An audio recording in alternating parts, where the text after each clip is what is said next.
ventrículo derecho. Y este ventrículo derecho va a tener una forma triangular para su descripción anatómica, va a tener la salida de la arteria aorta, ¿sí? Arteria aorta. Y esta arteria aorta se va a bifurcar en dos vasos grandes, dos arterias pulmonares, tanto derecha como izquierda. Y toda la sangre que se oxigena en el pulmón va a volver a lo que es la aurícula izquierda, ¿sí?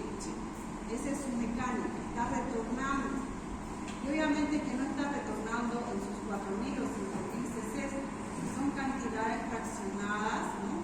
Mediante frecuencias cardíacas que se llega a mover, mediante contracciones cardíacas que se llega a bombear hacia el pulmón. Pero si esta contracción fuera lenta o fuera deficiente, ¿será que va a llegar la misma cantidad de sangre al pulmón? No, no va a llegar la misma cantidad, ¿no? Va a ir reteniéndose, va a ir acumulándose en todo el trayecto anterior. O sea, podría dilatarse lo que es el ventrículo derecho, la sangre no tiene esa capacidad para poder llegar al corazón, porque el corazón es insuficiente, entonces bien podría acumular en extremidades inferiores. Y clínicamente, ¿cómo lo vamos a ir observando? Como una congestión, como edema en extremidades inferiores.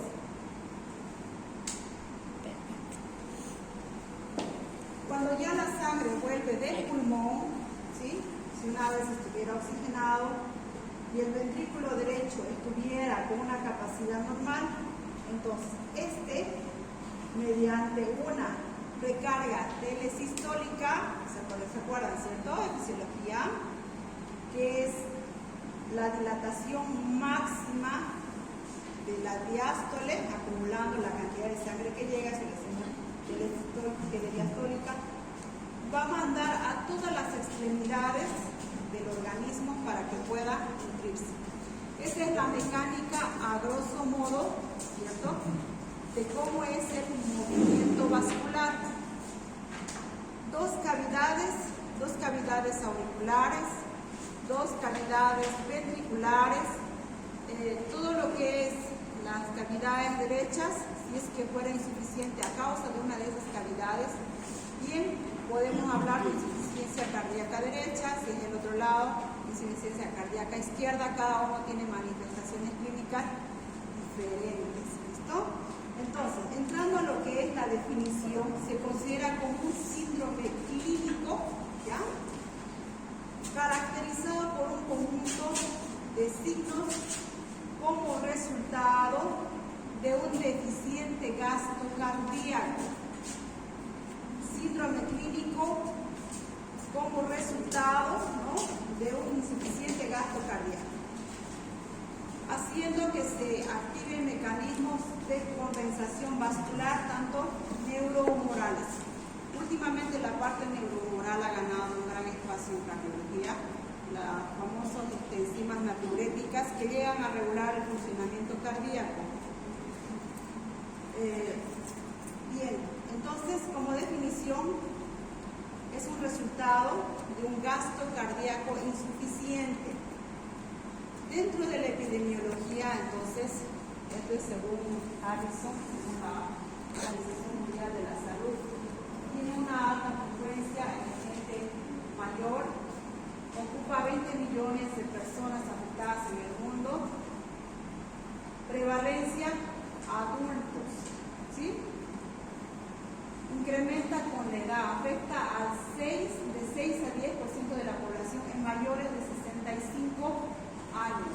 Su incidencia es mucho más baja en mujeres. Mayormente la insuficiencia cardíaca, que lo vamos a ir repasando, va relacionándose con factores. Entonces, los factores más apuntan al género masculino, entre lo que es tabaco, alcoholismo y otras enfermedades degenerativas. Entonces, los riesgos para desarrollar una insuficiencia cardíaca, ¿no?, están las enfermedades, enfermedad arterial coronaria, hipertensión arterial lleva a un segundo lugar,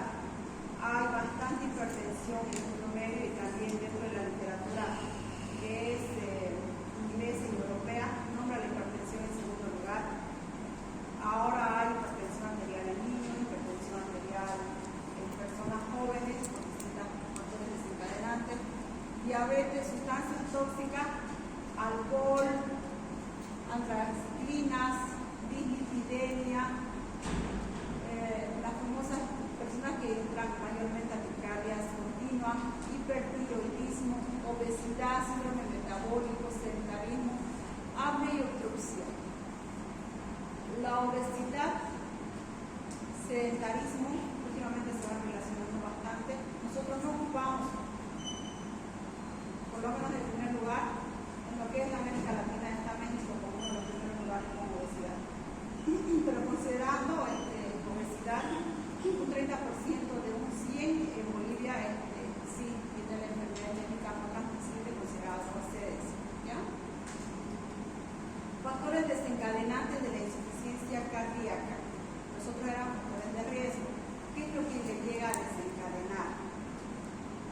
Una cardiopatía independiente al origen, que sea congénita o adquirida. Ahora, las causas más habituales: arritmias, infecciones, hipertensión arterial, tromboembolismo pulmonar, anemias, fármacos, infartos de miocardio, estados circulatorios hipercinéticos, procesos febriles, ¿no? El embarazo, la tirotoxicosis, anemia, aumento de la actividad cardíaca. Entonces, cualquier situación de desequilibrio puede llegar a desencadenar una insuficiencia cardíaca. Por ejemplo, anemia. ¿Por qué la anemia está ocasionando una insuficiencia cardíaca? Si no tiene nada que ver con el corazón, ¿no? Por el hecho de que la hemoglobina está cargando oxígeno. Entonces, el oxígeno y la capacidad del volumen en anemia, entonces, está disminuida el gasto cardíaco. Entonces, de manera de mecanismo compensador, empieza el corazón a latir más veces, ¿no? Hay una mayor frecuencia cardíaca. El paciente con anemia mayormente va a estar con taquicardia, va a tener una taquicardia sinusal, o sea, con un ritmo regular. Nosotros ya vamos a hablar de sonidos, de ritmos, arritmias. Por ejemplo, en una taquicardia sinusal, el sonido es con intervalos iguales. Por ejemplo, tac, tac, tac, tac, no es tac, pasa, tac, tac, tac, tac, no es, ¿cierto? Eso es irregular. Taquicardia sinusal, lo que nos ocasiona, por ejemplo, son ritmos regulares con intervalos regulares. Hipertensión arterial, aquí les habla, por ejemplo, de causas de arritmia, anemia, fármacos, un fármaco que les pueda aumentar o disminuir la frecuencia cardíaca, los beta bloqueadores, ¿no? Alvedilol, son varios medicamentos que pueden hacer un efecto secundario y producir un gasto cardíaco disminuido. Infarto de miocardio. ¿Qué cosas podrían infartar el miocardio? Un tromboembolismo, o sea, un trombo, un coágulo, relativo al coágulo, una placa de ateroma de grasita que se haya pegado en una de las paredes vasculares y haya ido a obstruir un vaso que está irrigando al corazón. Entonces, y en toda una pared cardíaca puede volverse insuficiente. El tejido puede perder la función de contractibilidad y todos los otros mecanismos funcionales que pueda tener, transmitir su electricidad, su estímulo, ¿no? A causa de no haber tenido suficiente irrigación sanguínea. Dentro de las arritmias se da entonces la reducción del tiempo de llenado ventricular, la disociación de contracción ventricular y auricular, pérdida del sincronismo de la contracción ventricular, la hipocontractibilidad secundaria a taquicardia incesante, fibrilación auricular, o frecuencia ventricular rápida. La fibrilación auricular mayormente no tiene una contracción continua o no tiene una contracción completa. Puede tener un latido y unas contracciones continuas, pero no completas. Entonces tiene una contracción y en el momento que es incompleto, el corazón va a empezar a hacer simplemente como agitarse. En el momento que empieza a agitarse, no manda la cantidad de sangre para la cual está preparada. La sangre va quedando como una rémora en las cavidades y esta sangre que queda se enlentece el movimiento, se hace más viscoso, puede hacer la formación de coágulos, ¿no? Entonces, esto Entonces nosotros nos vamos a quedar con que las arritmias dan por reducción del tiempo de llenado ventricular y auricular, con alteración de la contracción. ¿Ya? Dentro de las infecciones, la congestión pulmonar puede facilitar el desarrollo de las infecciones respiratorias.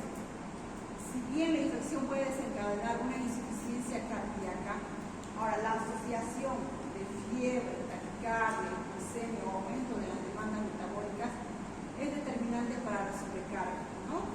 La endocarditis bacteriana, la disfunción valvular puede provocar insuficiencia cardíaca aguda.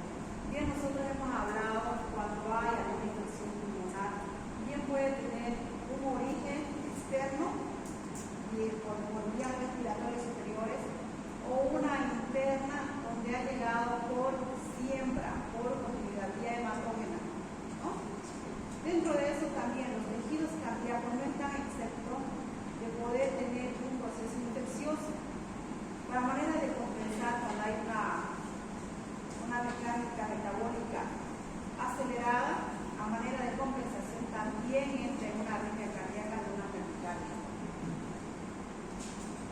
Hipertensión arterial brusca excesiva, las cifras tensionales.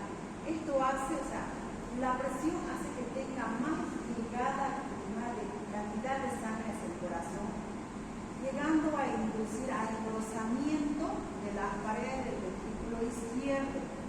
Entonces, una vez engrosado, no es lo mismo la contracción cardíaca, ¿no?, de una pared delgada que de una pared gruesa. No es lo mismo que ustedes agarren un globo, ¿no?, inflado, que está suavito, a que agarren una pelota de cuero y quieran presionar. A mayor pared que provoca, o sea, la hipertensión provoca a manera de compensar para que toda la carga de sangre esté llegando al corazón, el engrosamiento de la pared ventricular. El músculo de la pared del ventrículo izquierdo se hace grueso. Entonces, cuando se hace grueso no logra expulsar toda la sangre. ¿Listo? No logra expulsar. Entonces, ahí ya hay una alteración del gasto cardíaco. Por ende, estamos hablando de una insuficiencia cardíaca. El tromboembolismo. Hemos hablado cuando hay un tromboembolismo, ¿no? El gasto cardíaco está bajo, hay una estasia circulatoria, un enlentecimiento, y hay una actividad física que favorece la trombosis venosa profunda, con el consiguiente riesgo de embolia pulmonar. Esto aumenta la presión pulmonar, que a su vez contribuye a la dilatación del corazón derecho, porque la sangre no está logrando hacer una circulación adecuada en el pulmón. Hay un retroceso, hay un enlentecimiento, hay una estasia de la circulación en relación a la sangre que lleva la arteria pulmonar. Entonces va a producir una dilatación del ventrículo derecho. El anterior era en relación, la hipertensión mayormente se relaciona con el ventrículo izquierdo. Estamos hablando del ventrículo derecho y no estamos hablando de engrosamiento, estamos hablando de dilatación. De cualquier manera, induce a una alteración del gasto cardíaco. Fármacos. Los AINES pueden empeorar la función renal, aumenta la retención de líquido y agrava la insuficiencia cardíaca. Los AINES, ¿no?, los analgésicos, los antiinflamatorios no esteroideos, a mayor producen daño renal, a mayor daño, mayor retención de volumen, a mayor retención de volumen, mayor sobrecarga cardíaca. El infarto es como el anterior, la repetida, generalidades. Entonces, el gasto cardíaco lo vamos a definir como que cantidad de sangre que los ventrículos inyectan cada minuto. El gasto cardíaco es el resultado de la frecuencia cardíaca por volumen minuto. Tarea para la casa. ¿Cuántos ml, ¿no?, logra inyectar o logra circular de un gasto cardíaco, que es la frecuencia por volumen? O sea, un latido cardíaco, una frecuencia cardíaca, ¿cuánto de sangre circula? Condiciones de la carga. Entonces ahí ya vamos a hablar de precarga, poscarga, contractibilidad, que es el inotropismo. El corazón tiene 5 mecanismos: inotropismo, alotropismo, isotropismo. Fíjense que estamos haciendo todo un recordatorio de fisiología cardíaca. Entonces la fracción de eyección se considera porcentaje de sangre bloqueada fuera de los testículos en cada contracción, que corresponde a un 55-70%. ¿Cuánto es la cantidad de fracción de eyección? En relación a la ley de Frank Starling, la propiedad del corazón de contraerse de forma proporcional a su llenado, ¿no? Propiedad del corazón de contraerse de forma proporcional a su llenado. ¿Eso qué significa? Que depende de la capacidad de contracción para poder expulsar la sangre que le llega al corazón. Si el corazón es incapaz de poder contraerse, entonces la capacidad de su llenado cardíaco es deficiente, ¿ya? El corazón tiene gran capacidad de adaptación, evidentemente sí, porque se activan mecanismos de compensación, pero esto en algún momento puede llegar a agotarse. Por eso, cuando hay un medicamento estimulante, por ejemplo como la heroína o como la cocaína, que son sustancias controladas, les eleva a un nivel de éxtasis y cardiovascularmente induce a una taquicardia, ¿no? Tanto latir ese corazoncito como manera de compensar para que llegue toda la sangre a todo el sistema metabólico, a toda la periferia, a todos los órganos, tanto latir, se cansa y para. ¿Sí? ¿Tiene capacidad de adaptación? Sí, pero es limitada. Dentro de la fisiología cardíaca, entonces, hago mención nuevamente, nosotros funcionamos con distintos mecanismos en relación al gasto cardíaco relativo a la contracción y llenado cardíaco. Llenado cardíaco y el volumen de eyección. Y le vamos poniendo sus nombres técnicos, ¿no? Precarga, poscarga. Precarga, volumen perediastólico del ventrículo. O sea, es la capacidad del ventrículo de poder almacenar toda la sangre al final. O sea, al final de la diástole. La diástole, todo lo que puede almacenar, ¿no? Toda la cantidad. Esta es la precarga. Ahora, la poscarga es relativo a las paredes del ventrículo, la contracción, la fuerza que tiene el ventrículo para poder contraerse, la tensión de la pared. Tensión de la pared ventricular durante la sístole. Sístole estamos hablando de contracción, ¿sí? Una fuerza cardíaca se contrae, la sístole. Depende de esa fuerza para que el corazoncito como bomba pueda expulsar toda la sangre hacia los distintos órganos, pueda llegar. Es como una bombita de una hoja, ¿cierto? De acuerdo a la fuerza que tenga, hace que circule toda su mecánica interna.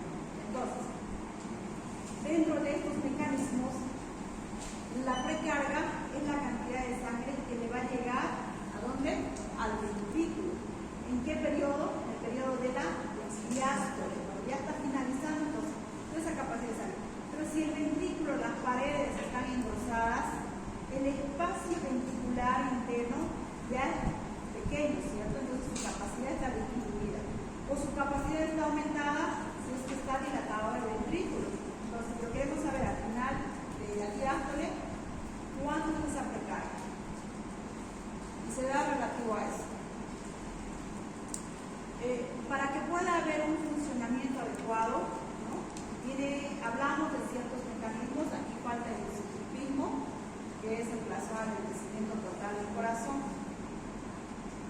Cronotropismo en relación a la excitabilidad, cronotropismo, automatismo, cronotropismo, el que conduce la actividad o la capacidad energética del corazón de acuerdo a un estímulo producido. El inotropismo, la contractibilidad. Cualquiera de los mecanismos puede estar alterado. Ya hemos hablado de factores desencadenantes y también factores de riesgo. La insuficiencia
acuerdo entonces a una insuficiencia cardíaca, ¿no?, de tipo sistólica o según compromiso de función ventricular tipo sistólica, lo que tiene que haber es un fallo de la función contráctil del miocardio, disminución del volumen sistólico y de la fracción de eyección. Las causas más frecuentes: isquemia miocárdica, miocardiopatía dilatada, una isquemia miocárdica, si es extensa, esa pared no se va a contraer, no va a haber una sistolia correcta, no va a haber nada suficiente para poder llevar la precarga a todo el sistema metabólico. Una miocardiopatía dilatada tampoco. Chagas, por ejemplo, es una miocardiopatía dilatada, ¿sí? El corazón es demasiado grande, entonces no tiene esa capacidad suficiente en un tiempo necesario para poder contraerse todo el corazón. Entonces, por esa capacidad, por ejemplo, del corazón, ¿no?, le duele el tórax, tienen síndromes cardíacos. Ahora, en relación al compromiso de la función ventricular tipo diastólica, trastornos de relajación congelada normal, alteración de la distensibilidad miocárdica según las posiciones de las cámaras cardíacas, congestión pulmonar, causas frecuentes de función diastólica, pericarditis constrictiva, taponamiento cardíaco, miocardiopatía restrictiva, sobrecarga de volumen, hipertensión arterial sistémica. Bien, una pericarditis constrictiva, taponamiento cardíaco. Mayormente esto se da relativo a los derrames cerebrales masivos.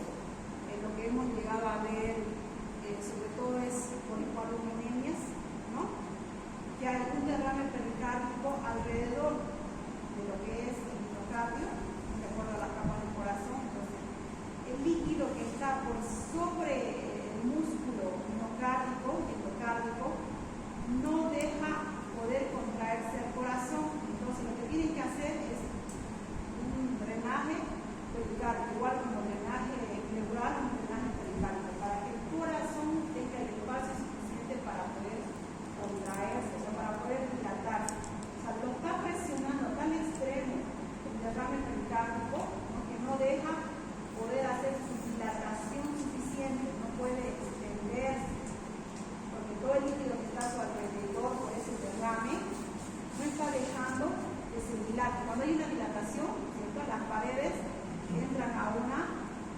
estiramiento, a una dilatación para que la sangre le pueda llenar. Pero si esa capacidad por el espacio está disminuida, ¿no?, está induciendo entonces a una falla cardíaca. Hipertrofia ventricular izquierda induce a que no haya una dilatación suficiente para el llenado diastólico.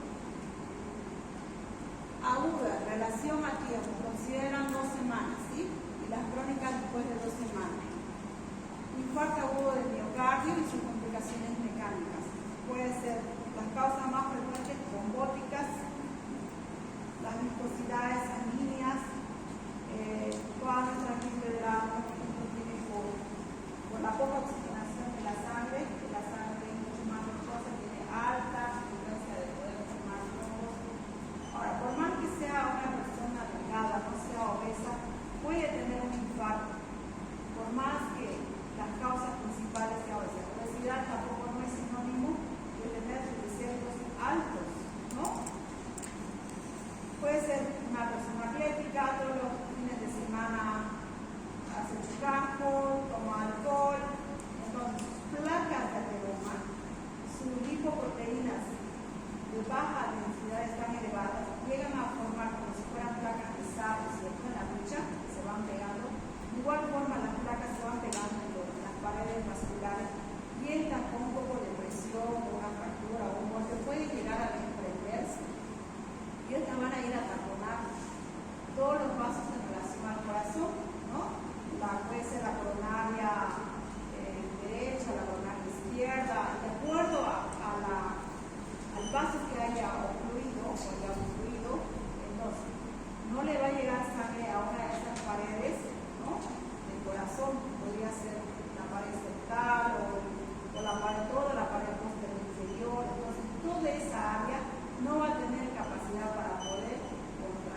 podría haber muchas alteraciones. Estímulo de medicamentos, ¿no? O sobrecarga de volúmenes, o pacientes que tengan una enfermedad, un EPOC, una enfermedad pulmonar crónica, que no tengan la capacidad suficiente de hacer una perfusión, que tenga una perfusión pulmonar alterada. Entonces va a haber sobrecarga, ¿sí? No va a haber un flujo sanguíneo vascular normal, y la sobrecarga va a quedar en las cavidades pulmonares.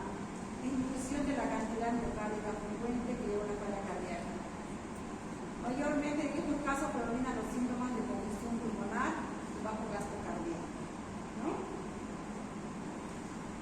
Crónica es la forma común de esta enfermedad. Se encuentra en una situación más o menos estable con la limitación de capacidad funcional. Puede reagudizarse, hay deterioro del funcional del miocardio, una miocardiopatía de tipo Chagas, que puede ser también viral, puede ser infecciosa, las causas muy frecuentes, ¿no? Las virales también puede llevar a una insuficiencia cardíaca. Dentro de estas, por ejemplo, cuando hay una insuficiencia cardíaca descompensada, ¿no? Vamos a hablar cuando hay sobrecarga, cuando hay ritmo, porque puede tener una insuficiencia cardíaca de base por X causa, sea de Chagas, gas infeccioso, sea viral que haya quedado la causa, o por hipertensión arterial de causa primaria, puede ser compensado o descompensado. Entonces, por eso es que le habla de esta, que se encuentra en situaciones más o menos estables, ¿no? La crónica, pero puede reagudizarse, puede ser una crónica reagudizada cuando todos los síntomas de manifestación están alterados. Bien, si nosotros a una insuficiencia cardíaca, por ejemplo, de tipo derecha, no la controlamos, va a tener sobrecarga de volumen, edema en extremidades inferiores, disnea, sobrecarga en el volumen, pero si nosotros la controlamos, desde lo que es la miocardiopatía chagásica, le damos un medicamento libreto, hacemos que no haga sobrecarga, los volúmenes de ingreso oral son restringidos. Entonces, es una insuficiencia cardíaca, pero compensada, y a la vez es crónica, ¿no? También puede descompensarse. Dentro de las manifestaciones, entonces, de acuerdo a esta clasificación, vamos a hablar de una insuficiencia cardíaca izquierda, como también de una insuficiencia cardíaca derecha. ¿Cuál es la diferencia en ambas? La sobrecarga de volumen. Por ejemplo, en la derecha, fíjense, las extremidades inferiores en relación a las extremidades de la izquierda. Hay sobrecarga de volumen, hay edema en extremidades inferiores. Todo lo que es sistémico en relación a una falla central en el corazón, el edema no es unilateral, no es que el brazo se va a edematizar o solo una pierna. Ahí ya vamos a ir descartando otras patologías. Es bilateral, ascendente, ¿no? De forma gradual. Lo mismo cuando empezamos a hacer, porque va a venir, se me hincharon los pies, ¿cómo fue? Solo fue uno, solo dos lados, y uno ya va sacando más la luz. Y va a decir, no, fue de a poco, llegó al tobillo, después a la pierna. Entonces estamos hablando de que tiene una alteración sistémica central. Puede llegar a ser ascitis, puede llegar a un edema generalizado, ahí hablamos de la sarca. Por la congestión hepática puede haber dolor y la sobrecarga. Edema periférico tiene alteraciones en relación a lo cultural, por la sobrecarga no puede dormir de manera de público, ¿no? Echadito, va a necesitar entrar con una cabecera alta, ¿no? Por la sobrecarga de volumen. Izquierda, no habla de edemas en extremidades inferiores, pero sí de edema agudo pulmonar. Hay intolerancia al ejercicio, hablamos de disnea de esfuerzo, ¿no? Y de acuerdo al grado de insuficiencia de disnea, vamos a ir a hacer una clasificación igual, ¿no? Es un grado funcional 1, 2,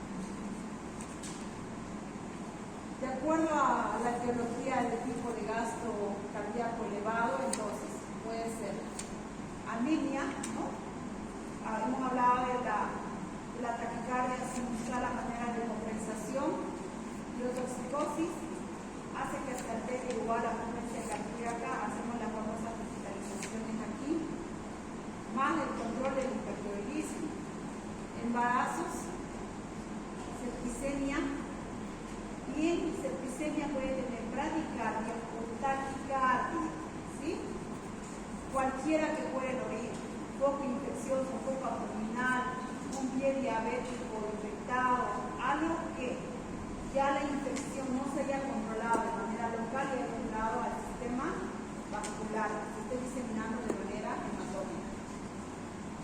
Insuficiencia hepática, cortocircuito auriculoventricular, enfermedad de Paget y el periférico. ¿Qué es el periférico? ¿Cuál es la causa?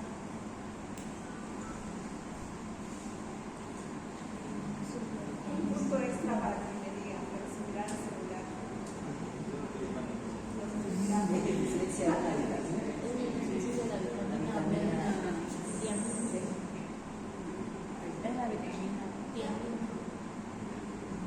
¿Vitamina?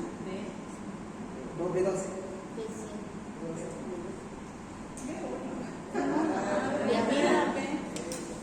La vitamina B1 mayormente está en alimentos tipo cereales, arroz, trigo. Esto ayuda en lo que es la estabilidad muscular y sobre todo en la parte cardíaca, ¿no? Entonces esta deficiencia también llega a tener un déficit bastante elevado en alcohólicos. Por eso es que ya con ese famoso temblor, tipo síndrome de abstinencia, ¿qué es lo que uno llega a dar? Le llega a dar bastante complejo, ¿ves?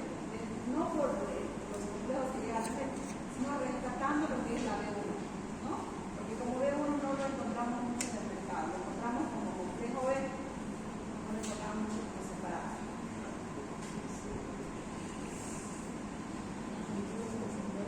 Las de bajo gasto cardíaco, difusión miocárdica, precarga disminuida, poscarga aumentada y arritmias, ¿ya? Ahora, la retrógrada y la anterógrada. Mayormente la anterógrada es relativo a una inadecuada perfusión sistémica. Es decir, los síntomas son como consecuencia de incapacidad ventricular para llevar una cantidad de sangre adecuada al sistema arterial, dando lugar a una hipoperfusión periférica, con disminución de la perfusión renal y la consecuencia aumento de la reabsorción de sodio y agua. Consecuente aumento de la reabsorción de sodio y agua. ¿Esto qué significa? Que el corazón no tiene la capacidad de poder bombear hasta la periferia.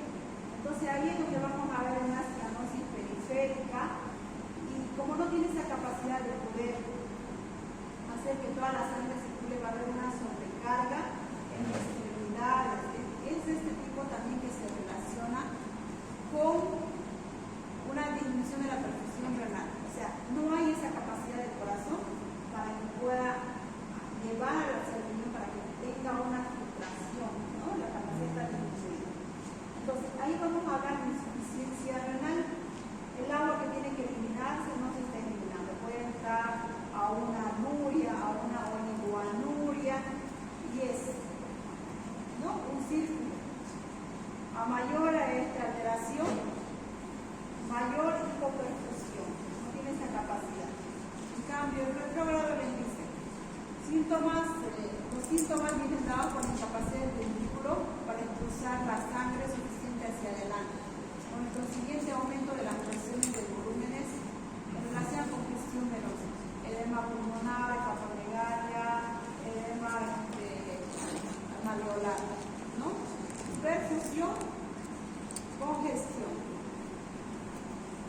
Clasificación de la insuficiencia cardíaca, siempre en los exámenes. Y se lo voy a preguntar igual. Me lo preguntaron, se lo voy a preguntar. Y siempre se equivocan.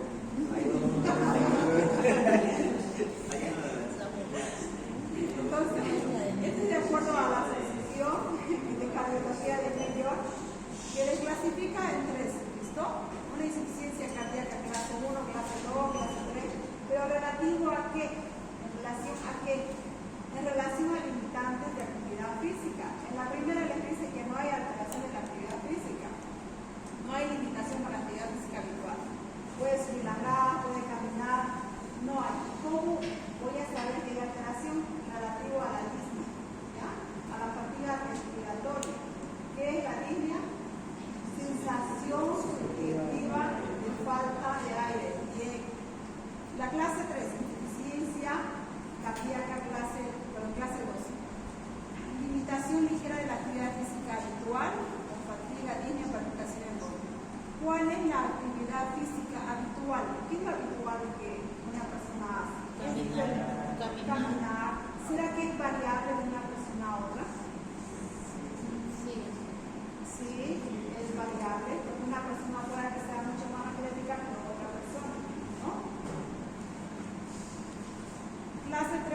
síntomas aparecen con una actividad física inferior a lo habitual. Lo habitual es que camine, se siente, vaya a tener una comprar pan, pero poco habitual.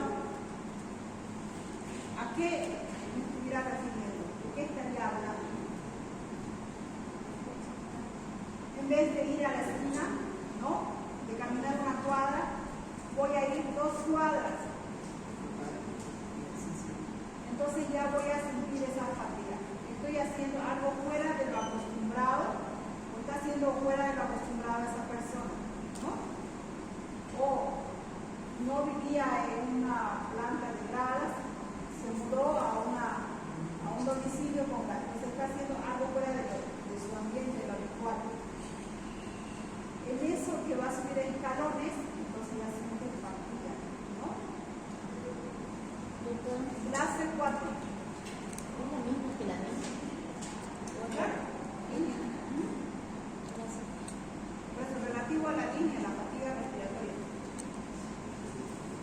Los síntomas aparecen en reposo, ¿no?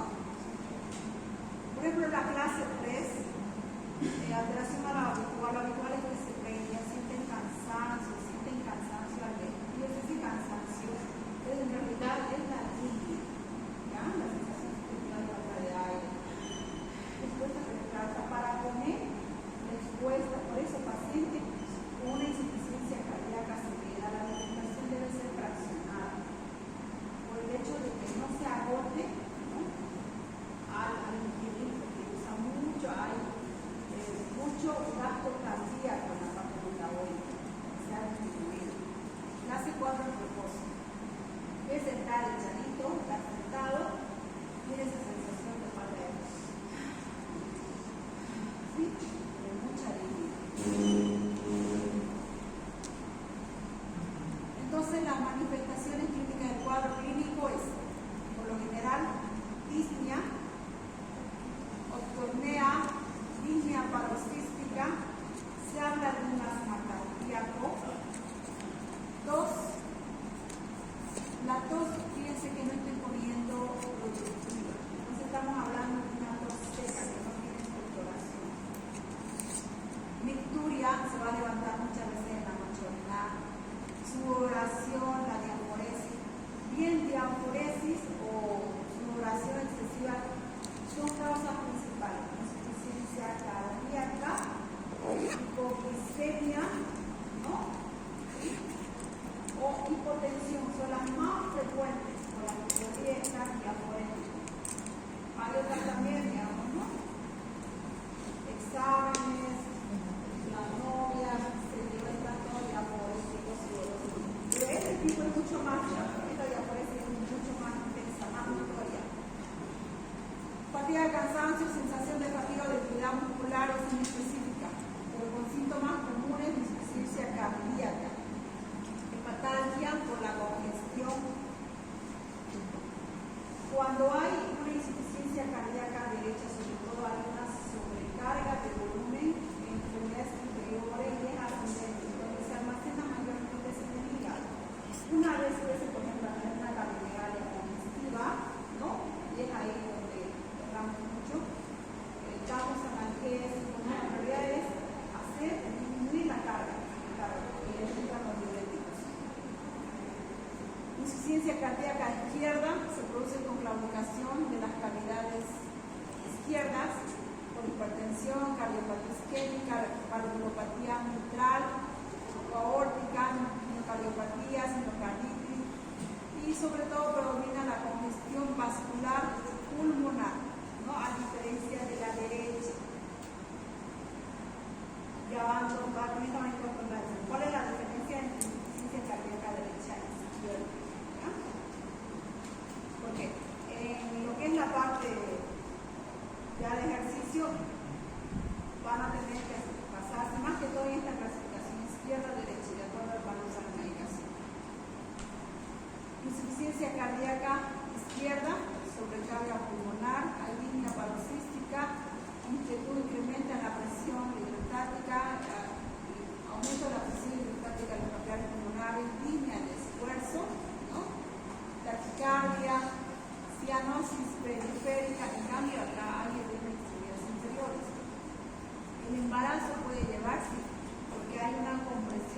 vasos retroperitoneales. De ahí se encuentra lo que es la vena cava inferior, se encuentra la aorta abdominal. Entonces, el producto me encanta, todos somos unos productos, ¿verdad? El producto comprime los vasos retroperitoneales y entonces va a haber sobrecarga en la extremidad inferior, enlentece la circulación, incremento de presión venosa central periférica y de movimientos inferiores y fatiga, e irritación yugular por la condición. Bien, entonces aquí estoy haciendo un cambio otra vez por la segunda pregunta. ¿Cuáles son las características?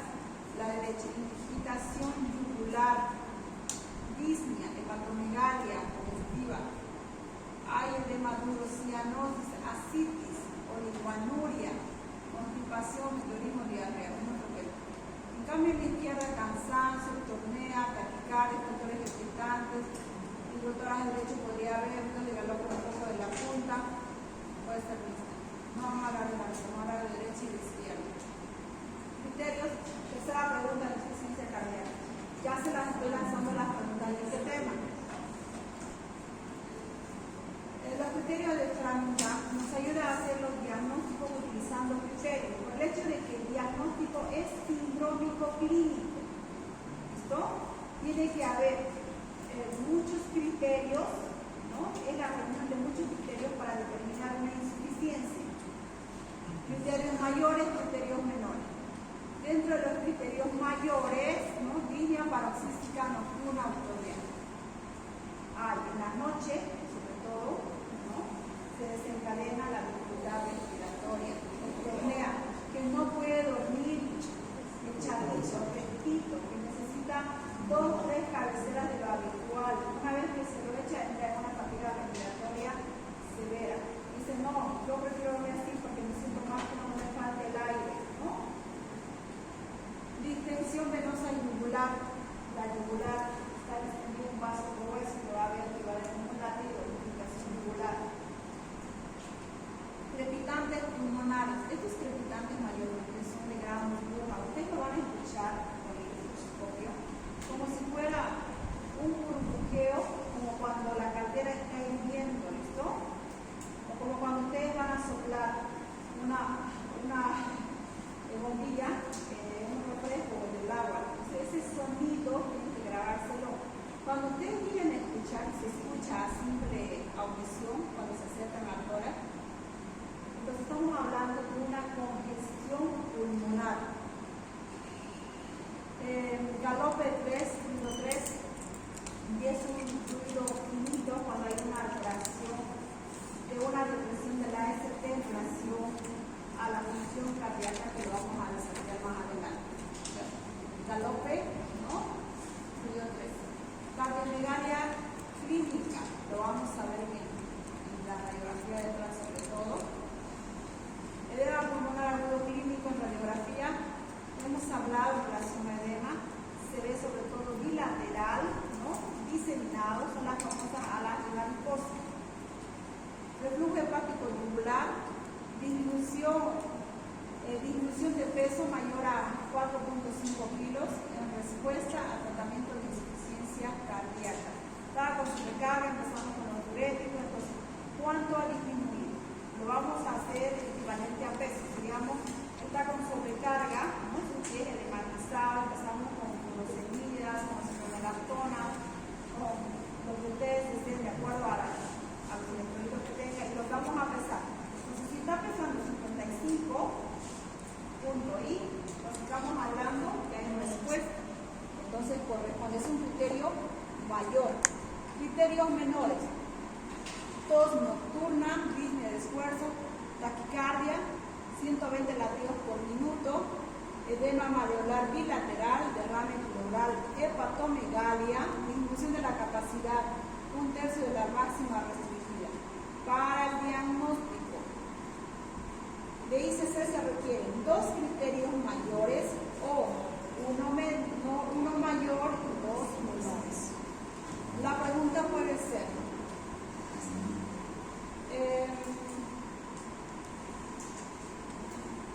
edema pulmonar más derrame pleural y hepatomegalia, ¿puede hacer el diagnóstico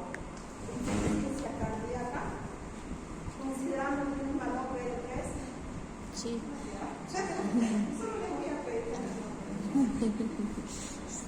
diagnóstico, historia clínica, exploración física, hematología, la bioquímica y en relación a la radiografía del tórax. Así que es lo que vamos a encontrar: una cardiología del corazón agrandado, diversos grados de hipertensión venosa pulmonar. Vamos a encontrar la famosa línea de Gerling. Vamos a encontrar prominencia de ilios, derrame pleural. En caso de edema vamos a encontrar, ¿no?, infiltrados alveolares difusos bilaterales, las famosas alas hematosas. En la gasometría arterial, ¿qué podríamos encontrar? Una presión de oxígeno. Perfecto. Ahí está. Una radiografía del tórax. Un corazón está agrandado. Las líneas de Gerling. En esta no vemos mucho el desglosamiento de las ciliares, ¿no? En esta se ve mucho mejor. Las famosas alitas de mariposa, fíjense, se ven infiltrados. No se ven negrito como acá. Se ven más claro. Bilateral. En relación a la alteración electrocardiográficamente, entonces necesitamos saber cosas básicas. Lo vamos a ir desarrollando el tema del electro de lleno en las anteriores clases, ¿listo? ¿Qué necesito que sepan por ahora y que vayan aprendiéndose de memoria? Por ahora, en esta placa no necesito que resuelvan, necesito que lo dibujen varias veces, ¿listo? Y que le pongan el nombre al segmento que corresponde. Onda P, fíjense, tiene una montañita, luego va a deprimirse, la onda P, se eleva,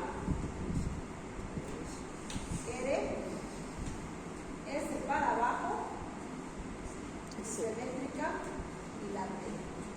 P, Q, R, S, T. A todo esto le llamamos Q, R y S complejo URS. La primera que viene, fíjense, la primera montañita, o sea, hablamos en el aparato del electro nos dibuja por una línea rectita, ¿cierto? En un papel especial. Dentro de esa línea isoeléctrica, que esta rectita, este pedacito, va a haber alteraciones que traducen todo el comportamiento funcional eléctrico del corazón y cada uno de estos segmentos tiene un significado de acuerdo a esa función, pero es en relación a esto, ¿ya? En relación a esto, en las distintas derivaciones.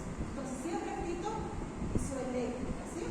La primera montañita que vamos a encontrar, onda P. Después encontramos una onda, esto es positivo, negativo, todo lo que es para arriba es positivo, todo lo que es para abajo, de después de esta línea, negativo. Entonces tenemos dos negativas, tenemos la Q y la S, perfecto, para arriba la R, y luego tenemos otra montañita que estamos hablando de la T. El espacio que hay entre la Q y la P se llama segmento PQ.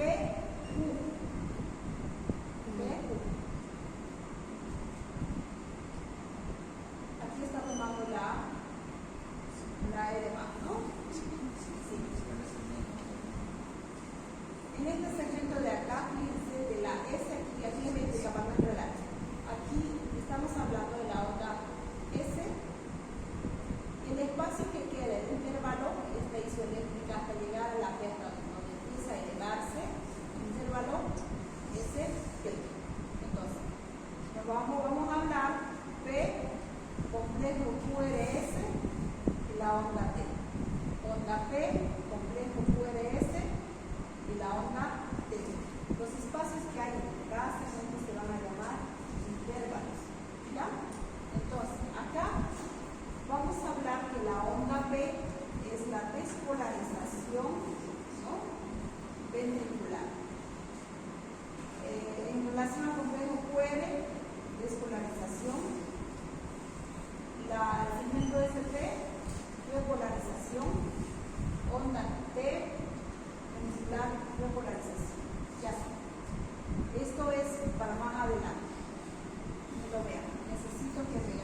de acuerdo a lo que es constructivo, receptivo, para medir las paredes. Una radiografía tipo Doppler es la técnica básica para confirmar y establecer causas etiológicas de diseño cardíaco. Además, es útil para determinar disfunciones musculares, ¿no? Logra poder que nosotros visualicemos todas las alteraciones en relación a su anatomía del corazón y también nos llega a medir lo que es la presión visual, la cantidad de sangre que llega a salir en cada frecuencia. El Holter no es un método diagnóstico, pero no es un examen complementario para considerar y determinar el tipo de arritmia. A veces en el electrocardiograma, que es un pequeño segmento, no llegamos a determinar toda la alteración. Probablemente ahorita está en reposo, le sacamos el electro en reposo y la alteración de la arritmia no lo llevamos a determinar, porque probablemente es cuando esté en actividad o cuando tiene un X de situación emocional. Entonces el electro se le instala durante 24 horas y nos da una lectura total de todo lo que es su frecuencia. Y ahí recién sabe, encontramos en la noche, encontramos cuando va al trabajo, ¿no? En algún momento X hallamos la alteración. Diagnósticos diferenciales: EPOC, tromboembolismo pulmonar, neumonía, síndrome de desvío respiratorio agudo, otras sobrecarga de volumen, insuficiencia renal, post-transfusional, sepsis. Post-transfusión, cuando nosotros llegamos a transfundir el biomedicamento, que podría ser plasma, sangre, ¿no? Se hace una sobrecarga, porque se va directamente al corazón. Entonces, cuando es insuficiente, no tiene esa fuerza contráctil suficiente para poder perfundir a los protegidos. ¿Cuáles son los objetivos de tratamiento? Mejorar síntomas, mejorar la clase funcional, aumentar la sobrevida, tratar cuál es la causa, ¿no? Si fuera por causa de ERI, ¿qué tendríamos que hacer? La taquicardia sinusal. Dar los complementos nutricionales bien vitamínicos y hacer recomendaciones nutricionales, ¿no?